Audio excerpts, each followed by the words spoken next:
Hey, this is Rick Caselge with the 7-question quiz on ankle injuries.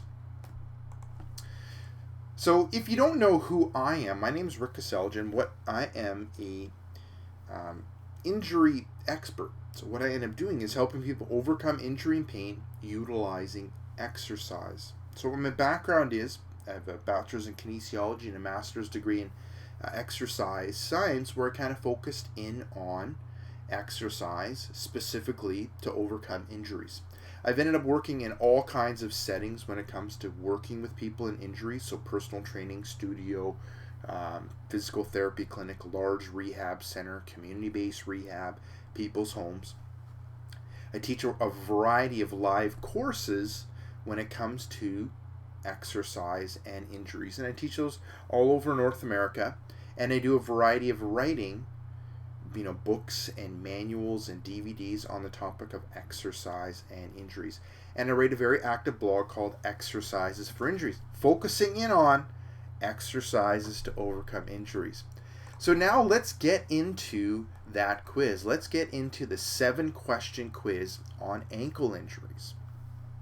Now, number one, the first question, what is the most common injury sustained during sporting activity? And we have back injury, knee injury, shoulder injury, ankle injury. This is an easy one. It ends up being ankle injury. So most common injury sustained during sporting activities, and what this ends up being, these are the research papers where I end up getting the information from. So to kind of put this quiz together, I just didn't want to back it up by just my opinion or another person's opinion. I wanted to find some research that ended up backing up the results of the quiz. And I end up doing that also when it comes to setting up my exercise programs to help people overcome injuries, or my injury workouts as I call them. Now, question number 2, which sport has the highest rate of ankle injuries? Boys basketball, girls basketball, boys football, boys wrestling. So the answer ends up being boys basketball. Boys basketball had the highest rate of ankle injury, so 7.74 per 10,000 athlete exposures, followed by girls basketball and boys football. Interesting stuff. And when you kind of think about it, probably, basketball is the thing that we most observe ankle injuries. People, athletes jumping up for a rebound and then coming down on someone's foot, or they're dribbling and they try to plant and their ankle doesn't stabilize them in the plant and ends up rolling over and creating an inversion ankle sprain. So number 3, which sport has more ankle injuries during practice than during competition? Boys basketball, girls basketball, boys volleyball, girls volleyball. I thought this was a very interesting question and very interesting result. Girls volleyball. In all sports except girls volleyball, rates of ankle injury were higher in competition than practice. So interesting, very interesting to see, because one of the things that they saw was ankle injuries increased in competition, and it makes sense. The intensity ends up being quite high in competition compared to practice. But with girls volleyball, they end up having a higher rate of ankle injuries than in competition. Very, very interesting stuff. Now, number 4, which is the most common ligament injured in an ankle sprain? Anterior talofibular ligament, calcaneofibular ligament, posterior talofibular ligament, or tibial-calcaneal ligament. It's kind of a geeky anatomy kind of question. But we end up having anterior talofibular ligament, ATFL, ends up being the most common injury. So the most common ankle injury that we end up seeing is a ankle sprain, most common an inversion ankle sprain, so where you end up rolling, so your foot's planted and your foot goes inwards and you roll onto the outside of your ankle and end up having pain and soreness and swelling and redness on that outside of the ankle. That ends up being the most common ankle injury, and this ends up being the most common ligament that ends up being injured when it comes to an ankle injury. Now, number 5, what percentage of ankle sprains lead to reoccurring ankle sprains?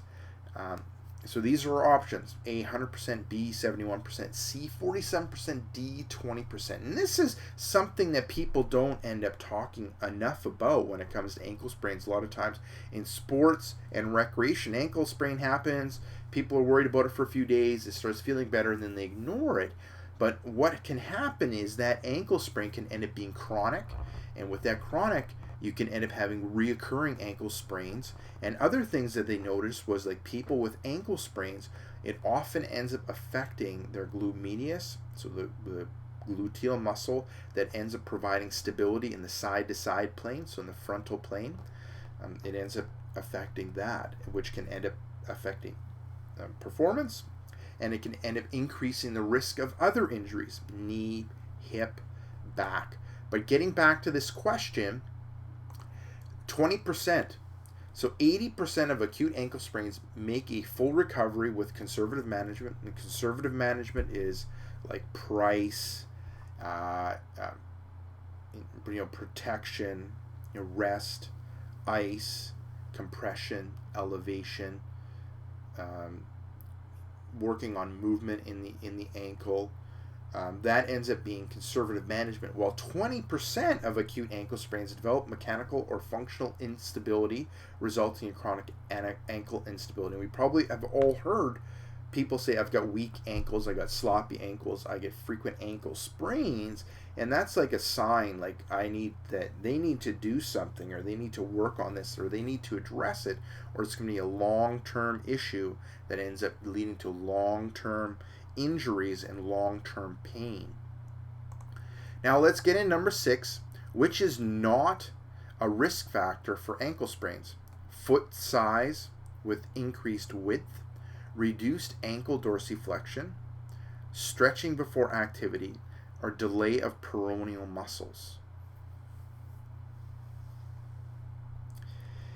And while you kind of think about the answer for that one, I'm just going to point out the most common ankle ligament that ends up being injured right here. There's the anterior talofibular ligament. This ends up being like the right foot, outside of the right foot, right here. And you have your heel, you have your shin bone, your tibia, and then the rest of your foot. And there's that anterior talofibular ligament. Okay, you've had a chance to think about this question. Now let's look at the answer. This kind of shocked me. Stretching before activity. Players who did not stretch before activity had a 2.6 times more likelihood of getting a ankle injury. So very interesting. Incorporating some sort of stretching ended up decreasing the likelihood of injury. And I don't think they looked at what type of stretching, if they've differentiated. I'm quite sure they focused just on static stretching as opposed to dynamic stretching or dynamic warm-up. So it really kind of highlights the point that incorporating some sort of stretching prior to activity can have a positive effect when it comes to preventing ankle injuries. While these other things are risk factors when it comes to ankle sprains, foot size and increased width, lack of ankle dorsiflexion, that can be a result of how things freely move within that ankle joint or because of the tightness around the muscles, and the delay of peroneal muscles, which ends up being a key muscle when it comes to balancing that foot. Okay, moving on to number 7. What area is often overlooked in an ankle sprain injury recovery program? So we got foot, knee, hip, back. What the answer ends up being is the foot. So a lot of times when it comes to an ankle injury recovery program, the foot is often ignored. A lot of times things are focused in on the ankle and everything is directed to the ankle, but you do need to focus more and address things when it comes to the foot. And it could end up being movement in the foot, all of the movements in the foot, or even addressing proprioception in that foot. It needs to be incorporated into that recovery program. Now, bonus question: what component is often overlooked in an ankle sprain injury recovery program? So the question before was what area is often overlooked. Now looking at what kind of component is often overlooked. So range of motion, strengthening, stretching, lateral stability. Okay, here we go. There's the answer. Lateral stability. So the stability oftentimes is ignored when it comes to how stable that ankle is when it comes to moving side to side.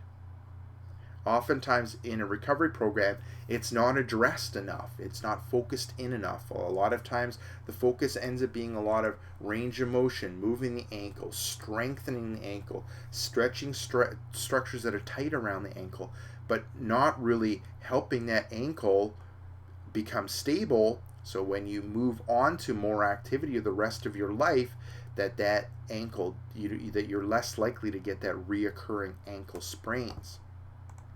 So there we go. There is the questions and answers to the 7-question quiz on ankle injuries. Now, just wrapping up a couple things. If you're looking for an ankle sprain recovery program, you can end up taking a look at anklesprainsolve.com. So this is an exercise program that I end up using when it comes to helping my clients overcome ankle injury and ankle sprain.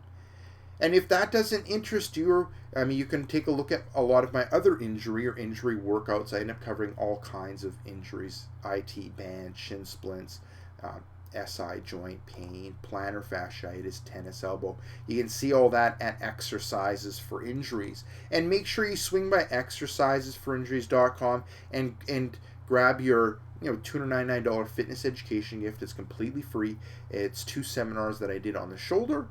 And so that's it. Thank you very much for joining me on this presentation and letting me share with you the 7-question quiz on ankle injuries. So this is Rick Caselge of exercisesforinjuries.com and also anklesprainsolve.com saying take care and bye-bye.